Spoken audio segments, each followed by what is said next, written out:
මේ බණ කියනකොට මම මැරෙන්න පුළුවන්. බණ අහනකොට ඔය ඇත්තෝ මැරෙන්න පුළුවන්. මේක හරි මේ පොඩි කාලයක් පිටතුන ඉන්න තියෙන්නේ. කවුද දන්නේ යනකොට කෙලවිලා ගියොත් එහෙම මැරලා වැටෙනවා. සුටුස් කාලා මේක ඉවර වෙනවා.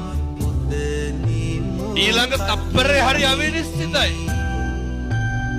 ඊ අම්මා කෙනෙක් කතා කරනවා දැක්කද අර කොල්ලෙක් ගඟට පොල් ගහක් කඩන් වැටලා ඊ පෙරේද.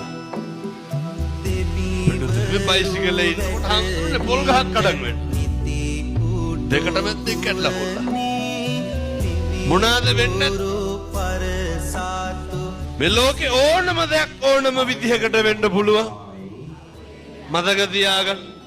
කවදාවත් මේ ලෝකේ අපි හිතන දේවල් වෙන්නේ නැහැ. කවදාවත් මේ ලෝකේ වෙන්නේ මොකද්ද කියලා හිතා ගන්න පුළුවන්.